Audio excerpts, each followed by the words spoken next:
अस्सलाम वालेकुम रहमतुल्लाहि वबरकातुह। दोस्तों, जैसा कि आप लोग जानते हैं कि हीरा ग्रुप ऑफ कंपनीज के सिलसिले में आज सुप्रीम कोर्ट ऑफ इंडिया में समाअत थी और इस बात की हकीकत के लिए मैं आप लोगों को अपडेट देने के साथ साथ ये बात बताना चाहता हूं कि 2-3 हियरिंग से, यानी कि और उससे पहले से, जब से हीरा ग्रुप ऑफ कंपनीज की सीईओ आलमा डॉक्टर नोहरा शेख साहिबा ने बायर को और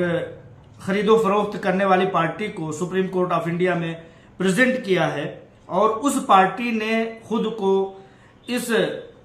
दिलचस्पी के साथ प्रेजेंट किया है सुप्रीम कोर्ट ऑफ इंडिया में कि मैं हीरा ग्रुप ऑफ कंपनीज की वो प्रॉपर्टी जिस पर की मामला है, जिसको फरोख्त करके तमाम इन्वेस्टरों को पैसे देने की बात हो रही है सुप्रीम कोर्ट ऑफ इंडिया के हुक्म के मुताबिक, उसको खरीदने के लिए मैं दिलचस्पी रखता हूं। जो बिगलोर की एक पार्टी है जिन्होंने हीरा ग्रुप ऑफ कंपनीज की ऐसे कॉलोनी की टोली चौकी की जमीन को खरीदने के लिए, जिसकी कीमत 641 करोड़ रुपए बताई गई थी, उसको खरीदने के लिए जो बयार और जो खरीदो फरोख्त करने वाले जो पार्टी है उसके दरमियान और सुप्रीम कोर्ट ऑफ इंडिया के दरमियान समाअत 2-3 हियरिंग से पहले से चल रही है। लिहाजा इस दरमियान में ये अपडेट आना कि हीरा ग्रुप ऑफ कंपनीज के सिलसिले में इस तरह की बात हुई वगैरह वगैरह की बात हुई, ये कहीं ना कहीं हीरा ग्रुप ऑफ कंपनीज को हीरा ग्रुप ऑफ कंपनीज की शबीह को खराब करने की एक कोशिश है। इस दरमियान में मैं आप लोगों को बताना चाहता हूं कि जैसे कि मैंने बताया कि कई एक हियरिंग से उस खरीदो फरोख्त करने वाली पार्टी के साथ और सुप्रीम कोर्ट ऑफ इंडिया के साथ समाअत हो रही है। आज भी उसी समाअत का एक शाखसाना हुआ जो कि इस मामले पर है कि 641 करोड़ रुपए हीरा ग्रुप ऑफ कंपनीज की उस जमीन के बदले में, एवज में सुप्रीम कोर्ट ऑफ इंडिया के अकाउंट में जमा कर दिया जाए। तो लिहाजा तरह तरह की बातों के दरमियान आज जो बात खुल करके सामने आई है वो ये आई है कि एक बड़ी रकम जो कि एक कंपनी के अकाउंट से निकल करके सुप्रीम कोर्ट ऑफ इंडिया के अकाउंट में आने का शाखसाना है, उस पर किसी तरह से कोई ना कोई मामला आ जा रहा है। जैसा कि अब सुनने में आया है कि 641 करोड़ रुपए की बड़ी रकम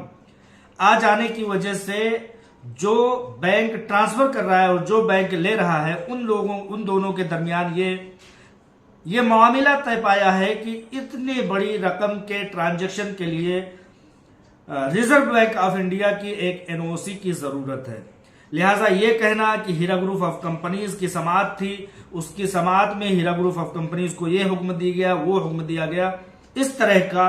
कोई भी हुक्म, कोई भी समाअत अभी फिलहाल ऐसी नहीं है जो कि हीरा ग्रुप ऑफ कंपनीज के आमने सामने या एजेंसियों के सामने हो रहा हो। जो समाअत अभी हो रही है वो सिर्फ और सिर्फ उस खरीदो फरोख्त करने वाली पार्टी और सुप्रीम कोर्ट ऑफ इंडिया के दरमियान समाअत हो रही है। अब जो अपडेट निकल करके आ रही है, जो कि एक बड़ी रकम जिसको लेन देन करने में रिजर्व बैंक ऑफ इंडिया की एनओसी नॉट ऑब्जेक्शन सर्टिफिकेट की जरूरत पड़ रही है, उस सर्टिफिकेट की पेश हो जाने के बाद इंशाअल्लाह ताला ये ट्रांजैक्शन मुमकिन हो पाएगा। ये चीज आज की अपडेट में मुख्तसर तौर पर यह बात आई है और अगली तारीख भी बताई गई है कि अगली तारीख में इस मामले की समाअत होगी। लिहाजा हीरा ग्रुप ऑफ कंपनीज की समाअत का इस मामले में, या जो भी बताया जा रहा है कि हीरा ग्रुप ऑफ कंपनीज को अल्टीमेटम दिया गया,